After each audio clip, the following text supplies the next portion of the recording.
Viðreisn mun þurfa að taka mjög erfiðar ákvarðanir ef við komumst inn í meirihluta í Ráðhúsi Reykjavíkur og það eru ákvarðanir sem allir verða ekki ánægðir með. Það er bara þannig. En það verður ekki vandamál af því það eru bara miklu stærri hagsmunir í húfi og það er þetta með einhvern veginn stóru myndina. Það er þetta með traustið sem við vorum að tala áðan. Það er einhvern veginn að ná aftur tengingu við borgarbúana, það er að koma með meira frelsi og meiri liberalisma inn í kerfin sem borgin er að stýra og borgin á að hætta að stýra og stjórnast svona rosalega mikið í fólki og það er þetta með næstu kynslóð. Ef við erum að sjá það Þórarinn, við erum að sjá það í tölum að unga fólki er að fara, þá augljóslega verðum við að gera eitthvað. Og ég er að bjóða mig fram til að taka þessar ákvarðanir og fara í þessi erfiðu mál, já. Þannig að inn í mér býr Thatcher og hana nú. Björg Magnúsdóttir. Þú kærlega velkomin. Það sér gott. Takk fyrir, mjög gott. Nú komur sól í Reykjavík. Já. Það lyftir öllu. Já, það er betra, sko. Það lyftist allt. Ertu sumarmanneskja það? Já, ég er það. Eða svona aðalega svona vor og svona fyrri sumarmánuðirnir, áður en að allar væntingar eru brostnar. Já. Því svo kannski, þú veist, maður er að keyra sig upp í maí og júní og henda á grillið á hverjum degi og svo kannski svona fara, þú veist, fyrir veðrið ekkert alveg, þú veist, það er ekkert eitthvað frábært sumar og svona, þá er oft koma vonbrigðin hérna inn í júlí og svona, það er mikið rigning og annað. Ferðu til útlanda á sumrinu? Nei. Mér finnst nefnilega langbest að vera á Íslandi yfir sumarmánuðina. Þá er langskást að vera hérna. Já, ég er sammála. Ég fer alltaf til útlanda. Ég var endar eins og röddin reyndar, það heyrist núna á röddinni. Ég var að koma úr eigin steggjun í Gdansk og hérna þess vegna er röddin mín svona. Það er meira en að segja, ég var í hjólastól og ég er náttúrulega líka með slitna hásinn. Það er rosalegt. Var þetta svolítið svona eins og, hvað heitir kvikmyndin hana? Hangover. Hangover? Já. Það var pínuð þannig stemming, sko. Og var verið að bera í þig og... Já. Og svo varstu borin heim. Já, læknirinn minn er örugglega að hlusta, þannig ég ætla ekki að útskýra fyrir hlustundum neitt meira hvað var að eiga sér stað. Það er svoleiðis. En, borgarstjórn, þú ætlar í það. Já. Af hverju þú? Af hverju ég? Ég fer inn í Ráðhúsið með Einari Þorsteinsinni, ég var aðstofamaður hans í það rúma ár sem hann satt í stóli borgarstjóra. Og á þeim tímapunkti hafði ég fengið áhuga á þessum málum vegna þess að ég eignaðist barn. Áttaði með því að leikskólamál í borginni eru í mjög slæmum málum og það var eiginlega mikla leikskóli sem sendi mig í pólitík. Og ég kom inn í Ráðhúsið og ég bara fann það á eigin skinni að það er þörf á breytingum, það er þörf á viðsnúningi og það þarf bara aðeins að hrista upp í kerfinu og draga línu í sandinn. Og það er minn ásetningur og ég er fyrir Viðreisn og það er bara minn ásetningur að knýja fram breytingar. Og þú ert betri en þinn fyrirvænandi yfirmaður til þess að sinna borgarstjórastöðinni. Af hverju er það? Hvað er það sem að þú hefur, sem að Einar hefur ekki? Af hverju heldur þetta hafi klúrast hjá honum? Já, hann hefur talað það sjálfur og hann hafi gert ákveðin mistök með því að semja sig inn í meirihluta sem var þá fallinn og ég held að það er alveg eitthvað til í því. Þú ert ekki að fara að gera þau mistök, að fara með samfylkingunni í í borgarstjórn, segi.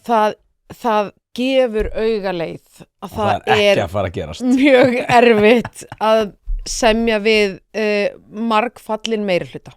Og við sjáum það bara núna meirihlutin sem er núna, þetta eru 5 flokkar, 4 forystumenn hafa mist umboðið annarkvort í prófkjöri eða uppstillingu og eru bara farnar, annarkvort neðar á lista eða til annarra starfa.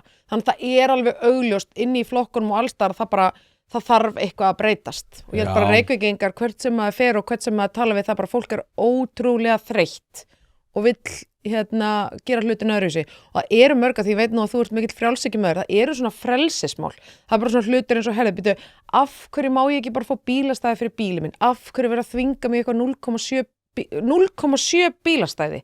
Skilur, 0,7 bílar. Maður er bara svona, þú veist, hvernig á þetta að virka? Af hverju vera að þrengja Suðurlandsbraut? Suðurlandsbrautin, það eru húsnæðismálin, Eru þeir byrjaðir? Ég var að keyra inn á þann. Suðurlandsbrautin. Eru þeir byrjaðir á þessu? Nei, veistu, þetta eru aðra framkvæmdir. Ég held að þetta séu framkvæmdir, veituframkvæmdir. Okay. Sem sagt, skipulagið er ekki farið í gegn, þannig að þetta er ekki þær framkvæmdir. En það eru, eins og ég voru að segja, það eru Það eru mörg svona, frelsismál, hvernig fólk vill búa, þú veist, borgin hefur ekki verið að gera búsetukannanir, það er eitt af því sem ég hefur verið að gagnrýna, það er ekki lengur verið að spyrja Reykvíkinga hvernig vil ég búa og markanum hefur bara svona svolítið verið haldið frá og borgin er að ákveða fyrir okkur svona stórar íbúðir með svona mörgum bílastæðum og svo framvegis. Þetta er ekki það sem fólk vill sjálft hafa, þú veist, meira það að segja bara hvernig það lifi sínu lífi og þetta finnst mér vera alveg svona rauður þráður í því sem við heyrum í samtölum við fólkið í borginni núna í aðdraganda kosninga. Og hvað ég líka hugsaði að vera Pétur Marteinsson. Þetta er eins og að vera villi í dómsal með einhverja bara alræmda glæpamenn alltaf. Veistu, ég held að það sé bara verulega snúi og nú sást reyndar mynda þeim saman daginn, Pétri og Heiðu. Það var gaman að sjá af því að, þú veist, bara það er örugglega erfið staða að vera ekki með backup hvað þá, þú veist, bara svona númer 2, ef að númer 2 er ekki að bakka númer 1 upp, það hlýtur bara að vera mjög erfitt. Já, þetta er líka út að ég var að hlusta á þig og hann hjá Þórhalli og það er einmitt, segist hann vilja vera að breyta án þess þó að segja til það nákvæmlega hvað það er eða hvað fór úrskeiðis, hann er að koma hann er að koma morgun. Já. En ef við tölum aðeins bara viðreisn í þessu, eftir því sem ég sé viðreisn í borginni, þá hafið verið svolítið aukaatriði. Hvernig sérðu fyrir þér, því að þú ert náttúrulega nýtt blóð í þessu, Þórdís var þannig, hún var eins og segi, viðreisn hefur alltaf verið bara svona einhvern veginn með svolítið aukaatriði þegar þið hafa verið í borgarstjórn. Hvernig sérðu fyrir þér þig sem leiðtoga? Ertu að fara að vera, skilur að taka pláss, ertu að vera hérna Inga þegar hún mætir á fundina manstu þegar þið voru að byrja að voru alltaf að olbúa sig fyrir framan Þorgerði. Já. Manstu eftir þessu? Já, ég man eftir þessu. Verður þú þannig? Já, ég held það. Ef þú stígur fram í pólitík þá ertu ekkert að stíga fram til að læðast með göngunum. Þú ert að stíga fram til að hafa áhrif, þú ert að stíga fram til að koma þér í meirihluta og hafa einhver áhrif á það hvernig borgin er að þróast og hvernig líf borgarbúa er. Þannig að ég er ekki í þessu til að eignast vini, ég get allavega alveg sagt það og ég er búin að biðla til vina minna núna, bara please, en að vera vini mínir áfram, að ég er ekki að fara inn í pólitík til þess, við erum bara að fara inn til að hafa áhrif og það sem okkur langar að gera er að losa aðeins þessa stjórnsemi sem er ríkjandi núna í borgarkerfinu. Við viljum bara setja börn í algjöran fókus og viljum losa peninga út úr kerfinu og setja það inn í hverfin. Það eru svona löng skipuritin, borgin er ekki að njóta stærðarhagkvæmni þegar kemur í því hvernig við erum að þjónusta íbúana sem stærst og langstærsta sveitafélag á landinu þá eigum við að njóta stærðarhagkvæmni og það er mjög sérstakt að við gerum það ekki og það er svona einn alveg bara svona stór punktur þar sem við myndum gjarnan vilja byrja því að gera er að taka bara hressilega til í kerfinu. Það er alveg ljóst að það þarf að sameina svið, það þarf að leggja niður verkefni, þarf bara svona aðeins að stilla upp kerfinu upp á nýtt. Á hvaða sviðum myndirðu vilja skera niður?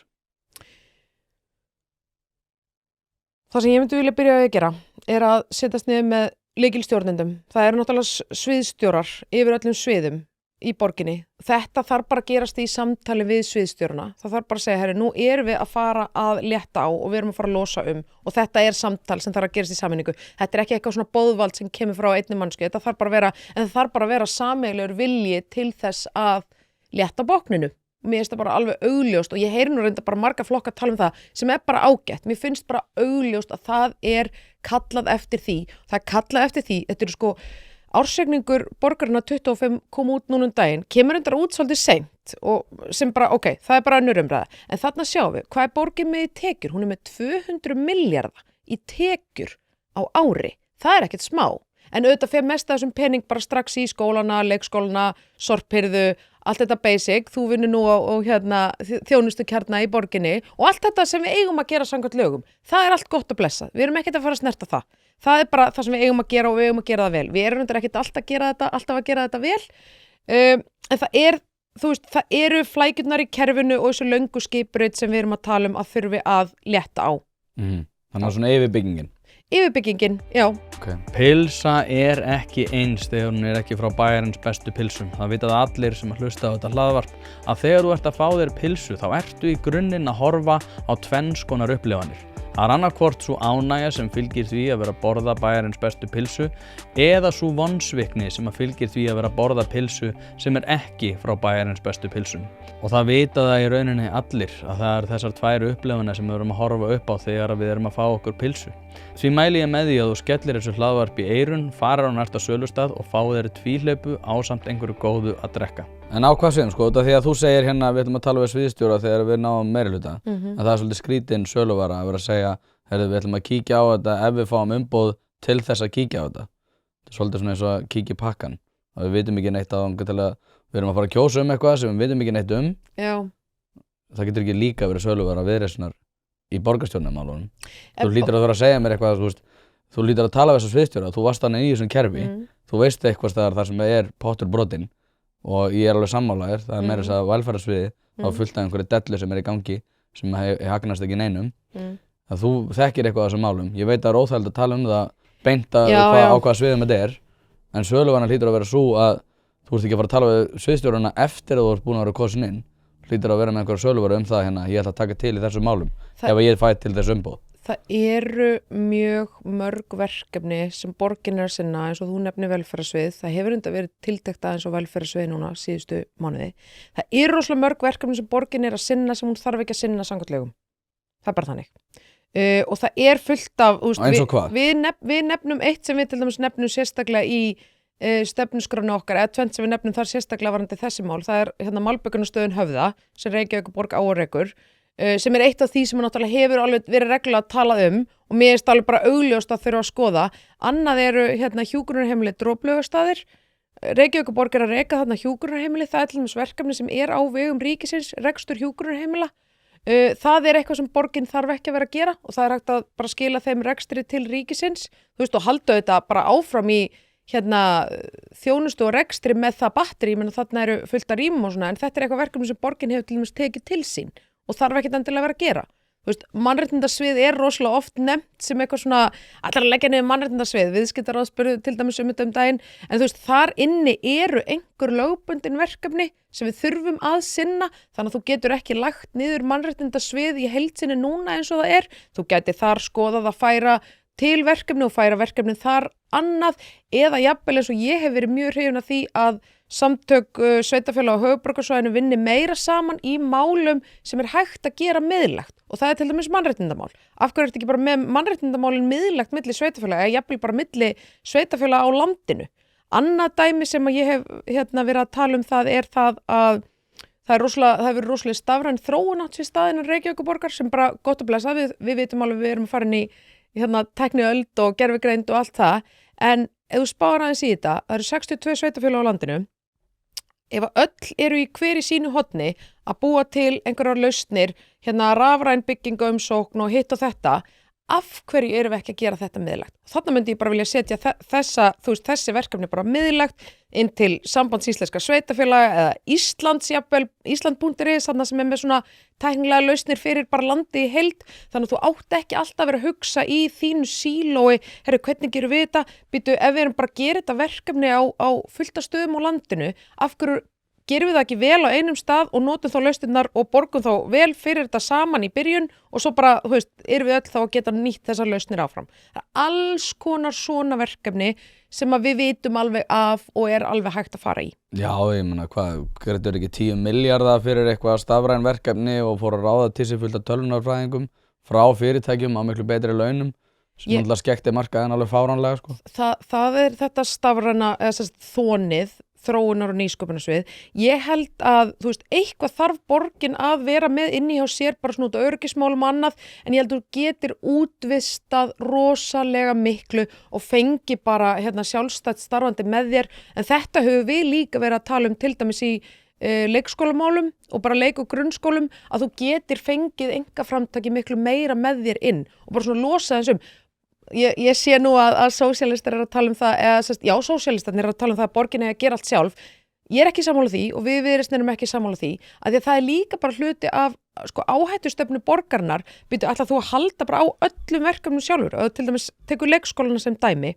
Ef borgin ætlar að bara byggja hvern einasta leikskóla og reka hvern einasta leikskóla í borginni, það bara rosa áhætta í því og við sjáum að fæðingatíðni að fara niður og börnum svona jafnt og þétt að fækka, þá líka alveg galið að borgin sé bara einn að halda öllum þessum skólum í staðis að vera með eitthvað í rekstri, einhverju að græja þetta og svona, þetta bara svona hluta því að vera með svona aðeins librara kerfi sem hraðar að hreyfa sig. Þannig að ég myndi segja að þú veist, já, á meiri útvistun á þeim stöðum þar sem við getum, meira samstarf á vettvangi sveitarfélagana og landsins alls. Það þarf bara að fara í þetta allt. En með mannréttindaráð, nú ekkert annað sveitarfélag með svona. Já. Mannréttindi ekkert mikið verri þar heldur en í Reykjavík. Einmitt. Ekki bara skrítið, þú talar einhver örfá lögbundin verkefni og þess vegna var ekki að leggja það niður. En ég minna að það var bara að setja þessi verkefni þá eitthvað annað og leggja þetta svo niður. Það bara klárlega þetta stórkostlega skrítið batteri sem bara sinna einhverjum tilskilin, einhverjum sérkennilegum hugmyndum transafmæli og fleira, sko. Þér finnst það skrítið? Mér fannst, sko, ég finnst það. Come on, þetta með transafmælin var galið. Ég myndi alltaf segja, lefum bara skólunum og foreldrunum að finna út úr þessu. Bara í alvörunni. Sammála. Mér finnst þetta þurfi ekki að vera svona sjúklega miðlægt og þú veist, eitthvað svona miðstýrt. Ég hef ekki alveg trú á því. Mér finnst að við mættum svona heilt á litir leysa hluti miklu nær. Bara fyrsti starfsmaður borgarinn sem kemur að verkefninu, bara reynum að fá viðkomandi til að leysa. Það þarf ekki alltaf að fara upp einhverja brjálaðar keðjur og upp í einhver ráð hinga og þanga og einhverja flækjur. Reynum bara að leysa hlutina hratt og vel. En svo var líka, það var stofnumastu eitthvað mannréttindahús, man ekki hvað heitir, mannréttindaskrifstofu ríkisins mannréttindaskrifstofu. Mannréttindaskrifstofu ríkisins. Halló. Katrín Jakobsdóttir. Já. En ég meina, var ekki Brynja Níelsson settur í þetta? Já, ég man þetta ekki í dítilum, þú ert skræðilega með. Ég hafði ekki áhyggjur af þessu út af því að Brynja var þarna, til þess að rústa þessu. Til þess að rústa þessu? Já, sjálfsagt, þetta náttúrulega bara, hefur lesið George Orwell? Já, ég var bara skikkuð í það í skóla. Er það ekki? Nákvæmlega, þetta Ministry of Truth, eða Ministry of Love. Það sem þér bara sagt hvað eru mannréttindi og þetta allt einhverjum svona plúsar, sko. Mannréttindi eru náttúrulega fyrst og fremst neikvæðir réttindi það að ríkið ekki að vera hlutast til þitt líf. En við erum komið einhverja stórkostlega sérkennilegar hugmyndir það húsnæði séu mannréttindi og það hvernig fólk talar við þig séu mannréttindi, það sem þú sér á internetinu séu mannréttindi. Þetta er ekki mannréttindi, sko. Hvað er þetta þá? Þetta er bara einhvers konar áreiti sem er ekki hlutbundið það. Já. Mannréttindi er bara það að ríkið passa upp á það að þú hafi frelsi til þess að haga þér á þann máta sem að þú vilt. Þú getur ekki krafist þess að allir hagi sér nákvæmlega eins og þú vilt. Nei, það er nú vandinn við að vera til, sko. Já. En mér finnst, þú vilt alltaf standa með mannréttindum og ég alveg sammála, þetta hluta mannréttindum að ríkið sé ekki að vasast í þeim hlutum og þetta nú líka við Reykjavíkurborg, sé ekki að vasast í þeim hlutum sem hún þarf ekki að vera að vasast í, en það samt bara, þú veist það alveg sjálfur, bara svona við lítum aðeins næri í kringum okkur svona, þá sótt að ákveðnum réttindum, bara fjölda hópa og við viljum auðvitað taka stöðu með þeim, skilur mig, þannig en ég veit ekki hvort að Reykjavíkurborg leysir það mál með því að reka mannréttindaskrifstofu, sko. Nei, ég rosalega mikið, sko, því að þetta nú veit ég hvort að þú segir bara að þú vilt sleppa því að fara inn á þetta, en út af því að það rammar þetta svo ágætlega inn, eins og núna, sástu Kveiksþáttunum Vændi. Ég sá hann ekki, ég er í kosningabartu, okay. En ég veit á honum. En eins og með það var alltaf að tala það að sko vændisstarfsemi sé eitthvað sem við þurfum að koma í veg fyrir út af því að það er verið að brjóta á konum og að karlmenn séu að gera það. Og ég er alltaf að hugsa, en þú veist, hvað með mjög ljóta karlmenn? Eiga þeir að hafa aðgengi að því að geta keypt sér vændisþjónustu frá konum sem eru tilbúin til þess að veita þá þjónustu.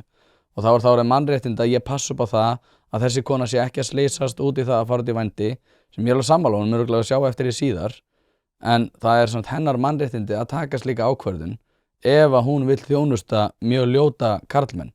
Nú rifjast upp fyrir mér tími í stjórnmálafræði fyrir örfáum árum og sami málflutningu var tekin af Hannesi Hólmsteini. Já. Hann var kennarinn minn í stjórnmálafræðinni. Ég var ekki sammála honum þá og ég er ekki sammála því núna. En veistu hvað? Ég þarf ekki að hafa skoðun á þessu og ég ætla ekki að hafa skoðun á þessu. Ég myndi bara helst vilja fara að tala aftur Reykjavík. Ég er ekki í framboði til þess að ræða þessi mál. En veistu hvað, Þórarinn? Ég bauði líka að ég veit á, ég ætla bara að þykja það. En veistu hvað? Eitt í þessu. Þú sérð hvað það við erum svo fljót að fara onni einhverja kanínuholur og detail og ég held að þetta sé líka rosalega mikið vandamál borgarstjórnar í dag. Ég er alltaf að fylgjast með hérna traustmælingunum til borgarstjórnar. Þú hefur örugglega gert það líka, maður sem les hagfræði daglega. Traustið til borgarstjórnar er 13% og borgarstjórn Reykjavíkur er bara, þú veist, það eru allar stofnanir á landinu mældar og borgarstjórn Reykjavíkur er bara neðst. Þetta minnkar 4% milli ára. Það var 17 og komin í 13. Mér finnst þetta mjög alvarlegt og ég hef verið að tala um það. Þú veist, mér finnst bara alvarlegt þegar svona mikið rof á milli þess hvað kjörni fulltrúar að gera og hvað einhvern veginn fólki í landinu finnst eða þú veist, fólk bara vill að áherslurnar séu einhverjar allt aðrar heldur en borgarstjórn að setja. Ég held að hluta vandamálinu sé sá að borgarstjórn Reykjavíkur er alltaf að fjalla, er ofta að fjalla hluti sem er ekki kjarnaverkefni og þau þurfa ekkert að vera að fjalla og þau þurfa ekkert að vera að ræða í 3 klukkutíma. Ég til dæmis var gagnrýnin á borgarstjórnarfundin daginn þar sem það var talað það í 3 klukkutíma hversu miklar unnar kjötvörur börn á leikskólum í Reykjavík eiga að borða. Sko, nú móðir mín að vinna hjá Landlæknisembættinu í öll ár. Þar eru gefnar út leiðbeiningar hvað þú getur gert miðlægt og hvað þú þarft að gera inn í borgarstjórn. Þar eru bara gefnar út leiðbeiningar. Ef þú ert bara maður í fullu fjöri þá er þið ráðlagt að borða svona. Ef þú ert ólétt kona, já, minnka aðeins við í þessu og gerðu svona. Ef þú ert gamall kalli eða gömul kelling þá gerðu svona. Og svo framvegis. Mér finnst þetta vera bara svona, borgarstjórn Reykjavíkur þarf ekki að vera að ræða þetta í marga klukkutíma. Þau geta bara sagt, heyrðu, við fylgjum bara, það eru næringafræðingar sem hafa skoðað þetta og greint þetta, við ætlum bara að fylgja því. Við ætlum bara að fylgja þessum leiðbeiningum og koma þessu inn til matráða og kokkana inn í leikskólanum. Skilur mig? Þannig að það er alls konar svona verkefni sem að, þú veist, það má bara segja, heyrðu, þetta er ekki okkar hlutverk. Okkar hlutverk er að vera með skýran ramma utan borgina og svo eiga íbúarnir að fá að blómstra innan hans. Já. Hlaðvarpið er í samstarfi við fiskhúsið.is. Fiskhúsið.is er heildverslun fyrir veitingamenn sem vilja það ferskasta og það besta fyrir sína kúnna. Hvort sem það er fyrir veitingareksturinn, hótelreksturinn, mötuneytið eða hvað annað, þá ferðu inn á fiskhúsið.is til að sjá það gríðarlega úrval sem að strákarnir hafa upp á að bjóða. Ef að þú vilt hið ferskasta og hið besta, þá gerir þetta sjálfsögðu almennilega, ferðin á fiskhúsið.is. Það er ekki til sú spurning sem að strákarnir hafa ekki svarið við, þannig enn og aftur fiskhúsið.is til að fá ferskasta og besta fiskinn á landinu. Ég er sammála þannig og ég myndi jafnvel segja ganga svo langt að þetta er ekkert óskilt við sem við vorum að tala út af því að allar ár einhvern veginn renna út í þetta stóra haf sem er þessi hugmyndafræði sem kemur þetta mest frá Pírötum og Samfylkingunni. Það sem er einmitt já nei, þú verður að athuga það ég er ekkert einhvern veginn að fara gegn því að mínu hlutverki, ég er að passa upp á mannréttindi þessar barna. Út af því að núna í dag er það mannréttindi að ríkið passi upp á þig og það sé alltaf að hlutast til öll mál og einmitt frá þessum miðstýrða stóra veldi út af því að þeir eru að passa upp á þig. Þetta er þessi hlýi faðmur stórabróðurs það að þessar unnu kjötvörur eru ekki að fara ofan í börnin. Alveg sama hvað foreldrar segja. En svo getur borgarstjórn ekki fjármagnað þetta, þú veist, í alvörinni. Það er ekki til peningu til að gefa öllum börnum eitthvað frábæru lífrænu vörurnar og allt það Það er bara 600 grama salami á hvert barn út af því að við höfum gefnað því að láta það hafa næringaríkara mat. Að mér finnst að vera svona pínu, eitthvað svona, þú veist, í fullkomnum heimi, skilur, þá hefur þú tíma í að tala um þetta. Mér finnst þetta bara svo, skilaboðin vera svo röng, að því þegar staðan er þannig að allir eru fastir í umferðinni, leikskólabörn komast ekki inn á leikskóla, íþróttamannverki, grunn- og leikskólar í hverjum er bara grotna niður og ég er búin að fara á svo marga íbúafundi og tala og fara í öll hverfin og svona. Innviða skuldin sem við erum að taka við í Reykjavíkurborg er gríðarleg. Ég hugsa að þetta séu á 3 tug milljarða sem bara svona, það er bara vegna þess að það hefur ekki verið gert almennilega við þær byggingar og þá hluti sem borgin á. Og þetta er rosalega stórt vandamál. Þetta er ekki skemmtilegustu verkefnin að setja hérna 10 milljarða í að laga gangstéttir, af því þú veist, það er bara pínu svona, æskilur þessi peningu bara því langar kannski að byggja eitthvað skrauthýsi eins og við höfum kannski séð dæmi á síðustu kjörtímabilum, en þetta er eitthvað sem við verðum að gera. Og þetta á við skólana, íþróttamannverkin og svona lítil verkefni og minni verkefni inn í öllum hverfunum. Hvað tölum þá leikskólamálin, það er nú ástæðan fyrir þú fórst inn í þetta. Já. Hversu frjálst telur þetta að vera? Telur bara að þeir sem að sýna fram á það að þeir geti sinnt þessu, eigi að fá að gera það og það eigi ekki að vera neina takmarkanir á því? Hvar Varðandi leikskólan. Já. Við erum hlynnt því að bara hefja samtal við stóru vinnustæðina í Reykjavík. En hvað langar ekki að gera? Því þú talar mjög mikið um að þið vilji hefja samtal eftir þau kosin inn. Já. En það er ekki góð söluvara. Þannig að hvað viljið þið gera í þessu? Já, við viljum fá stóru vinnustæðina til að opna dagvistunarúrræði fyrir börnin. Eins og Arion banki gerði með mjög góðum brag í Borgartúninu. Það er bara nákvæmlega það sem við viljum gera. Og við sjáum það að til dæmis bara fólk sem ég þekki hjá Landspítalanum, þau bara segja það, herri, við bara eigum erfitt með að fá fólk aftur úr fæðingarorlofi. Þannig er bara mömmur og pappar sem eru tilbúin að fara að vinna, þú veist, barnið, þau meta það svo að barnið er að sé tilbúið að fara í dagvistun eða hvað það er og það er ekkert í boði. Það er bara gat sem býður eftir að þú klárar fæðingarorlofi í dag og fólk kemst ekki aftur á vinnumarkaðinn og fyrirtæki fá ekki foreldrarna aftur úr fæðingarorlofinu og ég held að sé augljóst að það þarf eitthvað svona fjölbreyttari lausnir þarna. Það eru vinnustæðir í borginni sem eru tilbúnir í þetta. Þá finnst mér bara galið með hvernig staðan er núna að neita þeim að leysa þetta í einhverju sameiningu. Eins og núverandi meirihluti gerði og það gerðu þau bara, eða þær gerðu það bara leið og þær tóku við. Og við vitum af fólki að núti og stóru vinnustöðin sem vilja gera þetta. Ég myndi bara gjarna segja verið velkomin, gerum þetta saman. Að þetta er líka eitthvað svona miklu starra samfélagslegt mál og það er líka verið að tala umferðina og mörg okkar erum neitt í skutliða því það er ekki grunnþjónusta inn í hverfunum. Ég myndi vilja hafa leikskólapláss inn í hverfinu, það er bara ekki í boði, það er allt miklað. Ef þú ert með vinnustæðarleikskóla þá er foreldri og barn að fara á sama stað á mótnana. Það er líka rosalega gott upp á umferðina því ég er alveg að tala um fólk sem er að keyra upp á Kjalarnes að ná í leikskólapláss, byrja daginn á því að keyra upp á Kjalarnes, fyrir svo kannski vinnuna í Vesturbænum eða eitthvað starfnast þar. Þetta er auðvitað galið og þetta er mjög erfitt og líka bara, ég veit ekki hvort þú ert sjálfur fjölskyldumaður eða hvað, en þú veist, þetta er ógeðslega stressandi tímabil, þú ert bara þú ert að koma einhvern veginn aftur út í lífið og þú ert með eitthvað lítið barn með þér og ert að finna þig á vinnumarkaði aftur og annað. Þarna á sveitafélagi að stíga miklu betur inn og hjálpa. Þarna er tímapunktur í lífi fólks þar sem sveitafélagið á að hjálpa og á að styðja og á að vera sér hlýði faðmur. Er það ekki? Þá myndi nú einhver segja, heyrðu Björg, þú ert náttúrulega allt og ung til að muna en við sungum hérna þori ég get ég vil ég á kvennafrídaginn og börðumst fyrir okkar réttindir sem að þú nýtur góðs af og horfir ekki tilbaka og sérð okkar baráttu. Kvennárið mikla 2025, það var háð í miðju bakslagi, við sjáum alveg að Snorri Másson og fleiri eru að reyna að berjast fyrir því að minnka þessi réttindi ýmissa hópa og þið konur eru augljóslega næstar. Þannig að það sem við þurfum að horfa á núna er að þetta er langstærsta jöfnunartæki og það er kannski auðvelt fyrir þig að geta sagt já, Arion og einhverja svona fínar ljósarðar túttur sem eru með eitt barn og geta farið í það að móka því inn á einhverja daggæslu ríkafólksins, það er kannski flott en þú aftur á móti ekki þarft að horfa það að það eru innflytjendur upp í Breiðholti sem myndi ekki koma til með að njóta góðs af því. Allir leikskólakennarar og fleiri myndu mókast inn í þessar stofnanir ríkafólksins og þar af leiðandi var þetta alveg úr höndum ríkisins bara til þess að þið getið farið að koma ykkur í vinnuna á kostnað þeirra sem að raunverulega þurfa á því að halda er í miklu lagri tekjutíund og munu þurfa að vera bara heima með barninu út af því að það er búið að sjúga alla orku úr kerfinu af fína ríkafólkinu. Mjög góð spurning. Förum aðeins aftur í kvennalistana þegar þú tekur í Þóri get og vel.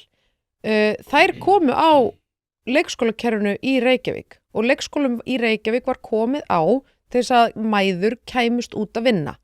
Ef við myndum velja eitt mál sem væri bara okkar jafnréttismál í borginni, það væri að hafa hér almennilega leikskóla. Það er bara staðreynd og það er allavega mín staðreynd, það er mín skoðun. Ok, þú ert að tala um þetta að ef við myndum hleypa einkamarkanum og atvinnulífinu meira inn í þetta, það myndum einhvern veginn mergsjúga kerfið og svona. Býtu fyrirgjöf, á hvaða stað er kerfið í dag? Eftir nánast 30 ár af vinstri flokkum við stjórn borgarinnar. Á hvaða stað er kerfið? Það er á hræðilegum stað. Þannig að þeirra aðferðir, þau hafa fengið öll tækifæri í heiminum til að græja þetta almennilega. Af hverju er þetta á svona slæmu staða núna? Samfylkingin er bara með þetta í fanginu. Og kerfið er ekki að virka. Ég segi við því, það þarf augljóslega fleiri lausnir. Ég var að tala við kennaramdaginn og það eru nokkur þúsundir kennara með bréf upp á það að mega kenna en eru ekki að kenna. það álag og alls konar, en veistu hvað það er líka? Það er líka vegna þess að leikskólabyggingar, og nú erum við að tala um leikskólabyggingar í Reykjavík eru í ömurlegu ástandi. Það eru húsnæðiskosturinn sem leikskólakennarum er boðið upp á. Það er stór hluti af því að fullt af fólki nennir ekki og vill ekki sinna þessum störfum og fer bara að gera eitthvað annað. Þau fá ekki að sinna börnunum, þau eru sérfræðingar í myglu, þau eru alltaf að hringja ykkur iðnaðarmenn, já, mér sýnist nú, þetta er aðeins að bólgna meira en þú veist þakið og þetta og glugginn, jú, það er komið svolítið mikið móða inn á honum svona. Þetta er bara staðan í dag. Tökum þetta aðeins áfram. Já, ég er alveg vissum að Arion banki er að borga eitthvað aðeins yfir taxta með gott mötuneyти og örugglega eitthvað svona, næs leikskóli ríka fólksins starfsmannadag og eitthvað, ég þekki það ekki í dítelum, ég bara gef mér það og en hvað þýðir það? Það setur þá pressu á sveitarfélögin að gera betur og er það ekki það sem við erum að biðja Samfylkingunni hefur ekki tekist að gera betur með öllum sínum 30 árum og öllum sínum aðferðum, það var bara ekki settu fókus á þennan málaflokk og af hverju er ekki settu fókus á þennan málaflokk þegar þú ert með vinstristjórn í svona mörg ár? Ég átti mig ekki á því. Þannig að þá hugsa ég, ok, það þrýstir á sveitarfélögin að gera betur við kennarana, hafa starfsaðstæðnar betri og mögulega hækka aðeins launin. Og það kemur þá að hinum punktinum, er það ekki bara risastort jafnréttismál, vitum við það ekki öll að þessar stóru kvennastéttir eins og er inn í skólunum og inn í heilbrigðiskerfunum og svona, vitum við það ekki öll að þær hafa bara verið illa borgaðar í gegnum árin? Þú veist þá að fórnarkostnaðurinn af því er þá að ríkt fólk getur keypt sér betri þjónustu fyrir sín börn.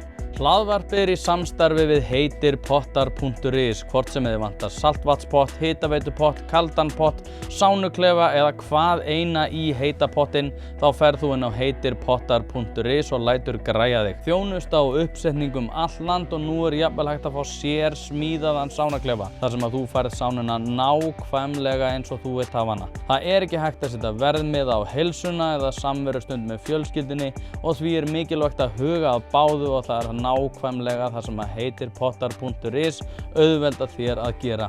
Hvort sem þú ert að endurnýja gamla pottinn eða gera þetta frá grunni, þá getur þú sendt skilaboð á netinu eða bara einfaldlega kíkt í verslunina að Fossalsi 13 en þar er opið alla virka daga milli 10 og 17 og á laugardögum milli 10 og 14. Ekki drolla við þetta, þú veist að þið langar í heitan pott og sánu heimtíðin, heitirpottar.is græja þetta fyrir þig. Hlaðvarpið í samstarfi við Happy Hydrate en eins og ég hef nefnt áður þá nota ég bæði steinefni og kreatín daglega og þau gera lífið betra. Og nú er komin nýjung þar sem að þú getur notað afsláttarkóðan 1 pæling til þess að fá 25% afslátt ef þú skráir þig í áskrift og frían brúsa með. Svo er 15% afsláttur hvern mánuð eftir það. Þetta sjálfsögðu steinliggur ef þú ert að nota þetta á annað borð en einnig tilvalið tækifærið fyrir þá sem að vilja prófa og ég lofa ykkur að þið munið ekki sjá eftir því. Steinefni gera daginn einfaldlega betri og með því að nýta þennan afsláttarkóða ertu að sjálfsögðu að styðja við það að ég búi til þetta efni. happyhydrate.is skráið ykkur í áskrift. Finnst þér eðlilegt að börn séu með betri þjónustu sem koma betri heimilum? Það er náttúrulega þannig í dag sko. Já, en ég veit það, en finnst þér eðlilegt að það sé þannig og að verði þá meira þannig? Sko, við erum með kerfi í dag þar sem til dæmis Hjallastefnan, Ísaksskóli og fleiri einkareknu skólar eru innan þess og ég veit ekki betur en það sé bara almenn ánægja með þessa skóla. Ég allavega, vinir mínir sem eru bara glaður og þeir eru ekkert allir í einhverju efstu tekjutíund.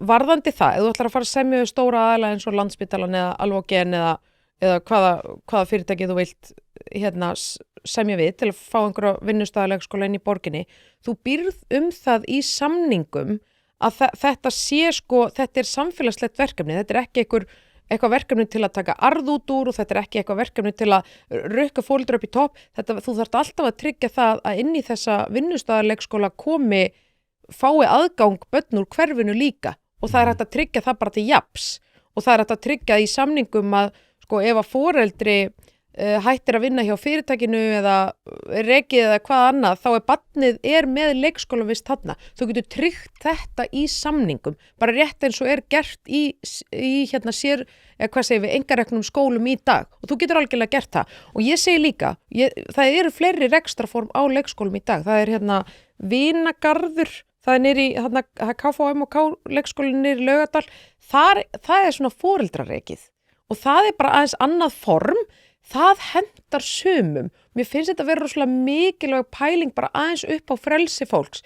Herru, það sem hendar þér, hendar mér kannski ekki endilega. Og af hverju á þetta þá alltaf vera svona rosalega miðstýrt, af hverju mögu ekki fá meira frjálsræði inn í opnunatíman og bara af hverju með ekki sumi leikskóla prófum og opið á lögatum og minka þá vistun í vikun og mót og svona. Við vitum það að hinn sjálfstætt starfandi vinnumarkaður á flegi ferð, ég meina þú hlýtur öðru vaktavinnu sjálfur, þú veist, þannig ég svona, mér finnst við rosalega aftarlega á merinni þarna og þetta er alltaf verið svona rosalega miðstýrt, þannig ég kalla bara eftir meira frelsi inn í þetta og vera vakandi fyrir þessum punktum sem þú nefnir, þú veist þetta búið ekki til einhvern brjálagan ójöfnu og annað, en ég bendi þá bara aftur á, hver er staðan í dag, hún er hreigðarmynd.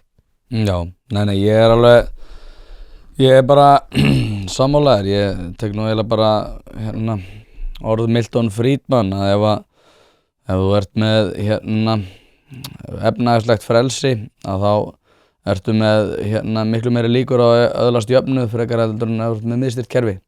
Það er engin jöfnuður sem að hlýst af því að þá er bara að hafa allir jafn skítt og það kemur bara einhver svona elitað ofan eins og er svolítið búið að gerast innan Reykjavíkurborgar sko. Við sjáum núna til þess að Reykjavíkurborg og hið opinbera almennt getur boðið miklu hærri laun heldur en á einkamarkaði þrátt fyrir það að þetta átti náttúrulega að vera öfugt og fríðindin átti að vera öll opinbera megin en svo áttur að geta fengið betra á einkamarkaði. Nú ert þú búin að vera svona svolítið innan hins opinbera kerfis eins og ég. Þú ert sammála mér það að þetta er galin staða að opinberi geirinn sé alveg að drífa áfram alla launahækkanir samt á við styttingu vinnuvikunar og við vitum alveg að vinna hjá opinberu kerfi er töluvert, hvað var að segja, það meiri ró yfir því heldur en hjá einkamarkaði. Ég myndi svo glöð vilja fá meiri snerpu og meiri svona upp á tærnar elementið inn í opinbera kerfið frá einkamarkaði. Ég var nú samt að skoða launahækkanina núna í ársreikningum, það eru 6% launahækkun hjá borginni milli ára, það er 11% hjá ríkinu held ég, þannig að borgin var aðeins undir, mér fannst þetta bara áhugavert en þetta hefur auðvitað verið umræðan síðustu ára að sko ríkið og borg og ríki eða sveitafélag og ríki sé að taka fram úr, ég er alveg sammála, mér finnst það ekkert eðlilegt sko. Þetta er galið. En það er og svo er bara eitthvað 20% í kulnun þú veist þetta líka það er vandamál já, heyrðu, þú varst reyndar hjá borgarstjóra ég veit að Einar hefur nú eitthvað vakið athygli á þessu þannig að þú hlýtur að vita eitthvað þetta það er bara sumum sviðum er 40% af deildin í kulnun þegar ég segi þetta við fólk það trúir mér ekki einu sinni þú veist þetta já veikindatölur eru ágefni, ég er sammála. En þú veist að með 20%, það er alltaf upp í 40% á þessum sviðum. Það var nú velferðarsvið á hann. Ég þekki ekki nákvæmlega þessa tölu sem þú ert að vísi. Ekki? En það varst ekki búin að heyra eitthvað svona? Jú, ég var búin að heyra eitthvað svona og ég var að spyrjast fyrir það á sínum tíma. Nú er þetta allt mjög óábyrgt hérna eftir minni, en þá er eitthvað svona, já það eru 2 að vinna þarna. Ég var eitthvað, já ok, þannig að önnur manneskjan er í, já ok, ég skil. Þetta var eitthvað svona skýring, en þetta er eitthvað svona jaðartilfelli.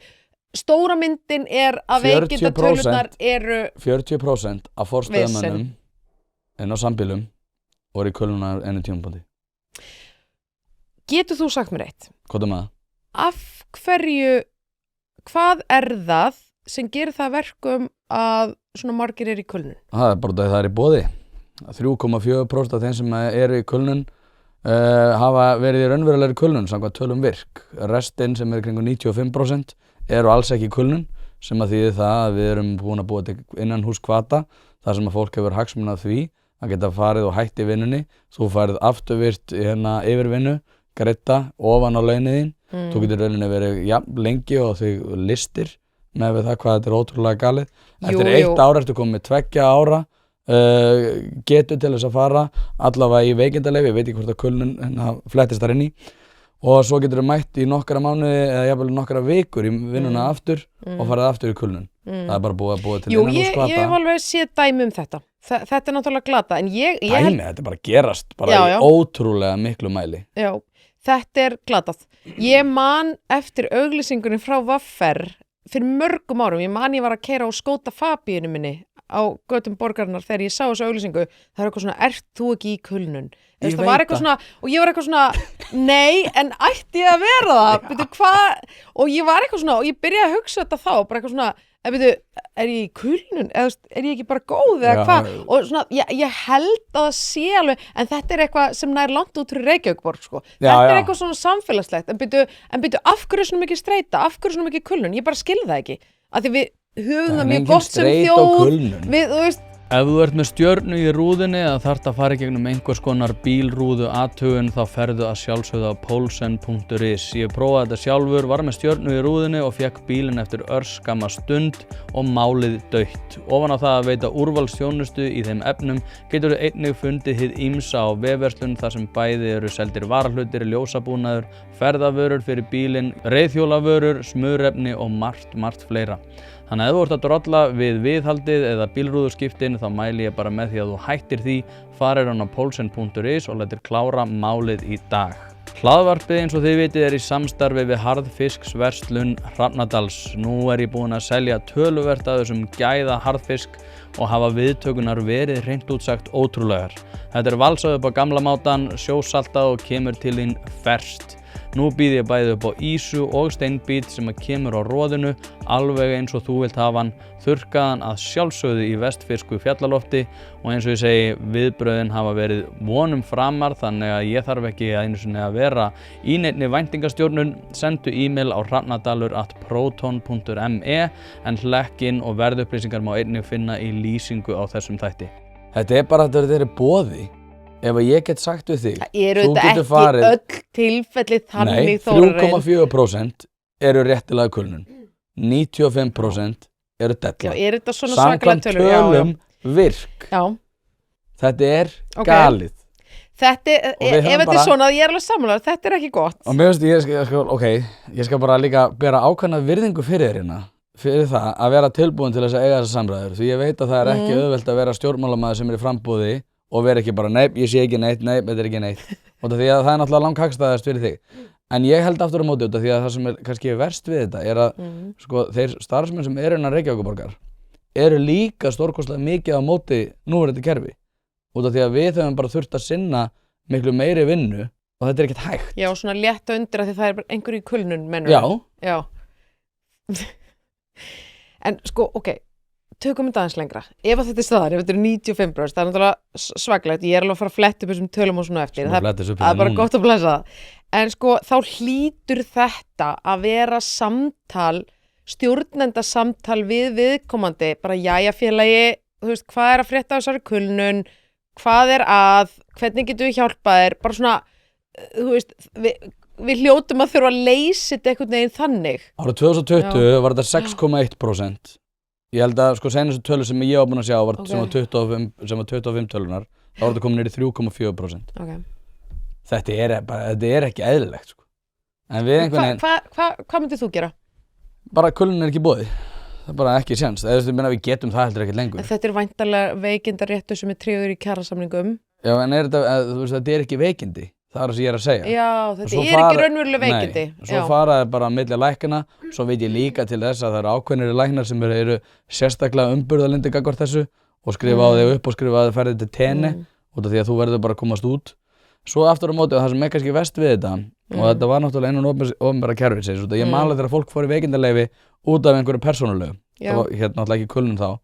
En þá náttúrulega þegar eitthvað kom fyrir barnið þitt eða þú varst í einhverjum virkilega miklu mistir maka eða eitthvað þannig þá bara fékkst þú frí og fékkst bara tíma til þess að bara svona speysa þig út. En núna er þetta aftur á móti á sko einstaklingunum sjálfum sem maður getur bara sagt ég er í kulnun og þú veit að ég menna ef það kemur eitthvað fyrir barnið þitt eða kemur eitthvað vont fyrir að sjálfsögðu áttu að fá space. Já, við erum öll sammála um það, en til þess öll þessi kerfi að grípa okkur þegar við þurfum á því að halda. En þegar þú getur gripið þig sjálfur og sagt, kerfið, gríptu mig og hoppar, þá að sjálfsögðu er þetta eitthvað óeðlilegt. En það er þessi hlýi faðmur sem það er þessi hlýi faðmur. Sérstaklega þetta stelpur eitthvað undir 30, skilur sem er eitthvað, ég bara, það er eitthvað svo leiðilegt á samfélagsmiðlum og ég bara mega þetta ekki. Þú ert ekkert að vera í kulnun.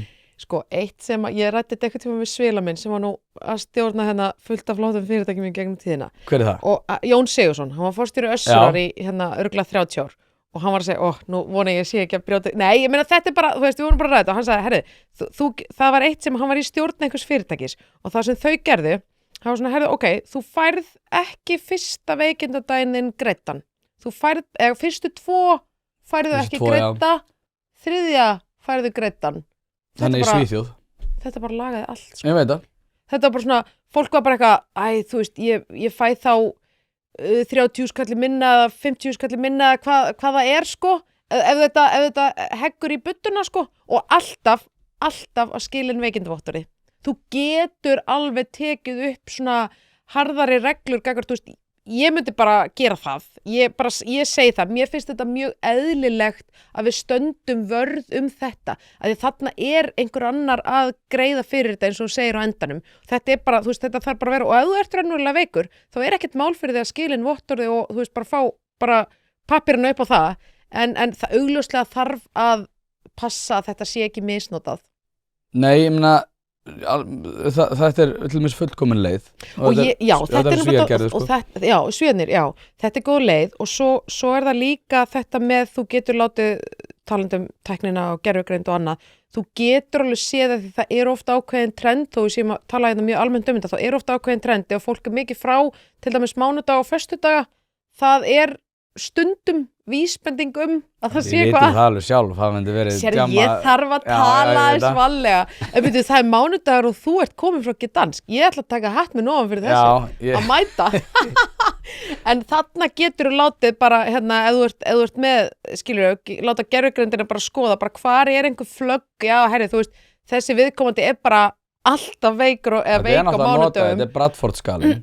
Já. Ég held að hann taki líka inn í ef þú ert með tíðni ákveðina daga. Ég held það. Þá ertu að fá stig það hvers konar veikindahegðun hjá þér. Ég var mjög pirrar áður en ég sleit hásinn, þá var ég komin held ég 68 vikur án þess að vera veikur. Ég var mjög pirraður á því að það stoppaði þannig. Það þurfti að vera í veikindafrí út á hásinn. Já. En húsnæðismálun. Já. Nú kemur að því. Nei, ég sjálfur sér ekki, sko. Ég vil bara fá að heyra. Hvað sérðu fyrir þér? Hvað viltu gera? Já, nú með grein og vísi bara núna fyrir helgina það að ég talaði hérna aðeins áðan borgin, Reykjavíkurborg var að gera búsetukönnun upp til 2013 minni mig. Þar ert þú bara að spyrja sem stjórnvald, bara hei, Reykjavíkingar, hvernig vil ég búa? Hvernig íbúður vil ég, hvað þurfið mörg bílastæði, hvað má hún kosta og eitthvað svona. Bara kalla fram hver viljinn þannig að þú sért ekki að skipuleggja eitthvað sem engin áhugi á. Reykjavíkurborg hefur ekki gert þessa könnun núna í meir en 10 ár. Af hverju? Bara eins og ég sé þetta, þá borgin bara að ákveða hvernig fólk á að búa og í hvernig íbúðum. Og ef maður það ekki að tala við nema, þú veist, 1-2 stóra verktaka, þá heyrir maður bara, herru, við erum að byggja allt og margar stórar íbúðir sem enginn hefur efn á. 3-4 herbergja íbúðir, það bara fjölskyldur öðruvísi í dag. Það ekkert margir með 3 eða 4 eða 5 börn, skilur. Þetta út af kvöðum hins opinbera. Það sem þeir segja verktökum nákvæmlega hvernig, ég hef talað við verktaka hérna og þeir segja bara, Reykjavíkurborg bara með kvaðir það að ef ég segi, nei, ég tel að það sé betra í staðan fyrir að vera með þessa 87 fermetra íbúðir, svo frekar hafa bara 50 fermetra íbúðir, vera með 2 auka og þá eru þeir að vera of gráðir. Það alveg augljóst og svo kemur Ragnar Þór jafnvel og segir að verktakinar hafa verið að skýta upp á bak með þetta. Þetta svo óforskammað, sko. Það alveg augljóst að eftirspurnin eftir minni íbúðum og það eru trendin ef við berum okkur saman við hinn Norðurlöndunum, bara borgir í hinnum Norðurlöndunum, þar sjáum við að þessar einmenningsíbúðir bara þær sem bara núna, fólk bara vill meira vera búa eitt og eins og við vorum að tala eins áðan, barneignum meira fækka og þetta á bæði við unga fólki sem að reyna að komast inn á húsnæðismarkaðinn og líka gamla fólki sem kannski, eldra fólki sem kannski situr í stórum húsum og vill minnka við sig. Það reyndar ekki alveg sömu þarfir þarna eins og kom fram HMS nefnilega birti búsetukönnun, nýja búsetukönnun núna bara daginn sem var mjög áhört og þar sjáum við alveg, þú veist, þar sjáum við bara til dæmis varandi bílastæðin, fólk vill bara hafa bílastæði og ef við horfum á eldra fólkið, það vill hafa fleiri bílastæði heldur en yngra fólkið. Yngra fólkið leggur meira áherslu á að það sé, þú veist, þessi öll þjónusta sé til staðar, þú getur verið með skóla og leikskóla og búðina og eitthvað grænsvæði og svona, meðan gamla fólki vill bara hafa þetta á lási og bara þetta bara eitthvað sem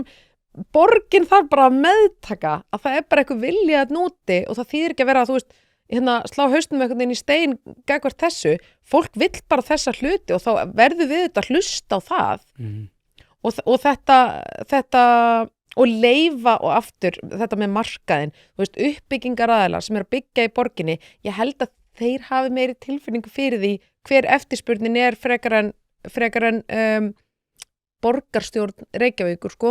Þannig ég myndi alltaf segja, við erum með búsetukannanir og áttum okkur á því hver eftirspurnin er.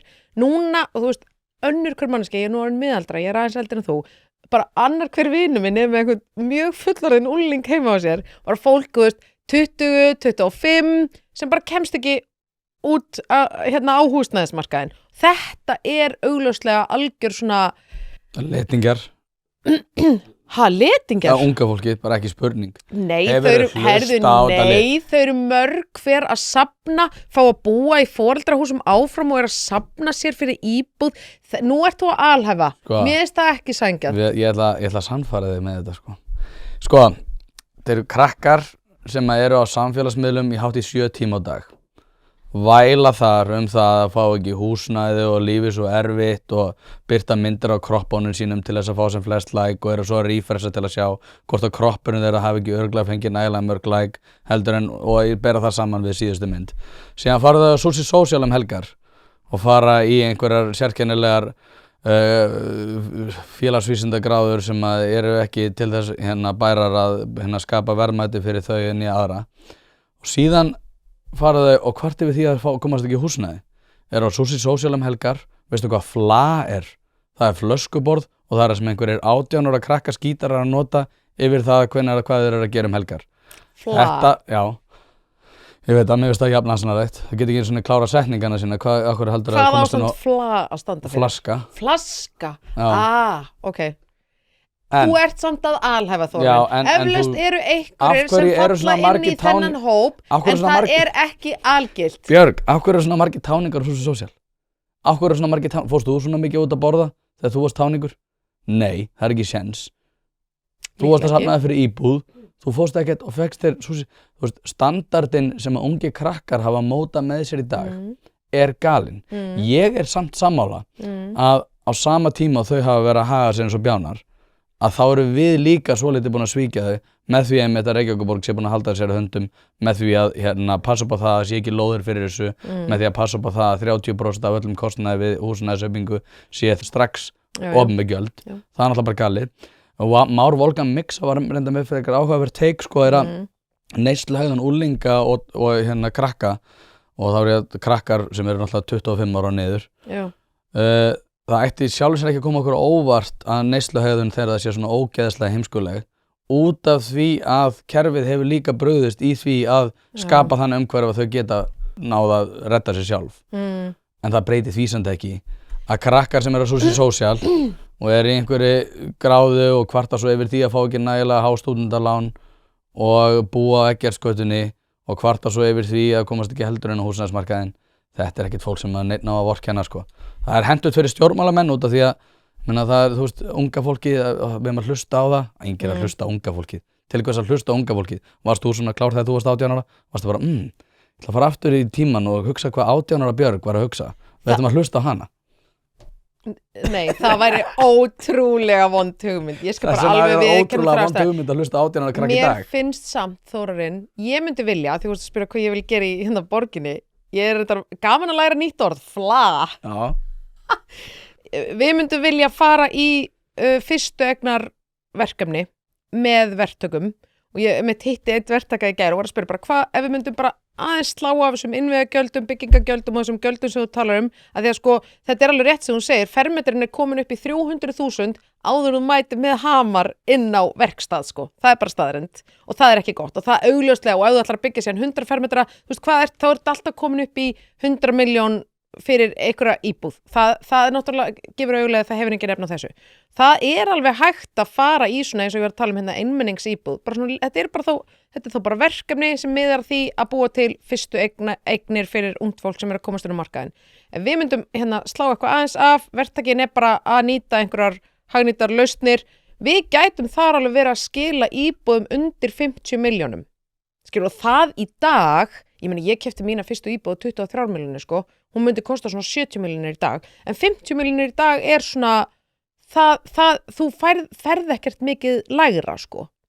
En eitt langar mig að kommenta á því ég með stjúpsonur minn var að fermast og ég finn þetta alveg, ég veit alveg hvað þú ert að tala þú veist, af því að það líka bara samfélagsmiðlar sem heldur ekki Reykjavíkurborg alfarið að kenna, innkoma samfélagsmiðla. Þú veist, fyrirmyndirna sem þau eru að skoða á netinu bara, þú veist, það bara einhverju gæjar að keyra Lamborghini og eitthvað svona og þú veist, þannig að svona, það ekki alltaf raunverulega tengt svona hvað þú einhvern veginn getur og hverju þú hefur efna á, sko, og nú erum við búin að tala mikið bara spara fermingarpeningin, setin á banka, jú, þú mátt eyða 100 áskall í þessu Coppermine eða hvað þetta eitthvað úlingamerki, það ekkert allir að hanga Susi Social, það líka eitthvað svona úlingamerki að spretta upp og svona, en þetta líka foreldramál, sko, að þú veist, tala við börnin sín þetta, þannig að krakkar sé ekki að spreða öllu á Susi Social og einhver flöskuborð. Jú, kæru hlustendur, hlaðvarpið í samstarfi við fyrirtæki sem að vilja gera hlutina almennilega og eitt af þeim að sjálfsögðu alvöru bón. Alveg eins og þetta hlaðvarp leitast við að auka viðnámsþrótt samfélagsins, eykur alvöru bón endingartíma bílsins með því að halda honum hreinum og fínum. Hringið í síma 5880705 eða sendið á alvörubón@alvörubón.is. Nú ef þú vilt einfalda þetta fyrir þér enn frekar þá kíkjuru bara á staðinn af Viðarhöfða 2A og lætur fagmenn sjá að bíllinn þinn sé hæfur til þess að vera séður á götunum. Já, ég meina, ekki láta mig byrja á foreldrunum, sko. Mér finnst það ekkert síður. Aðrir ónýtjungar, sko. Ég reyndar hérna einn kunningi minn talaði það að 68 kynslóðin hefði klúðrað þessu öllu. Því að hún hefði verið náttúrulega í hruninu og verið svona, hvað ég var að segja, svona fullorðinn ábyrgðarlaus úlingur. Hann hafi alið upp kynslóð sem að núna að alið upp börn og við hefum ekkert að gera ráð fyrir því með hvað 68 kynslóðin var hræðileg að við séum á einhverjum betri stað í dag, sko. En ég alveg sammálaður, sko. Ég meina, ég íþróttaþjálfari, sko, og ég reyndar minna hjá okkur þetta að ég kenni hnefaleika.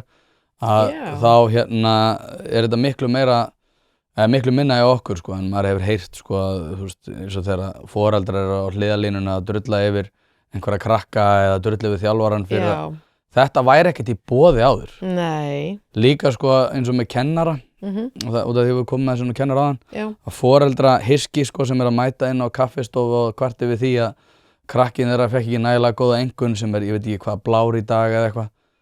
Og ætlar ekki Inga að breyta því? Jú, nákvæmlega, sem betur fer. Ég veit eitt dæmi þar sem að sími var tekin af grunnskólabarni af því að barnið var í símanum í kennslustund og augljóslega tekur kennarinn síman. Mér finnst það bara mjög eðlilegt og þá kemur foreldri og segir að þetta sé mannréttindabrot. Já, einmitt, þú veist, eitthvað svona hiski, sko. Maður ætti að nota mannréttindi í alls konar áttir, sko. Og þetta þau mannréttindi sem vorum að tala áðan í upphafi, sko. Þú veist, þegar það eitthvað svona hiski sem að kann ekki alveg barn og á ekki, hérna. En það svona þetta með agan, við erum náttúrulega, Íslendingar eru mjög agarlaus þjóð. Mér finnst það, þú veist, stundum það eitthvað svona krútlegt og frábært en þú veist, stundum það mjög pirrandi. Hvað við erum bara svona, við erum svo skeytingarlaus stundum. Alþjóðastjórnmálin eru líka bara þannig úr garði gerð það, ég meina 20% af olíu ekki að komast inn á markað og birgðir að hámarki 3 mánuðir. Og þegar þú varst að tala hérna að laga kulnun með því að fá ekki fyrstu 2 dagana. Já.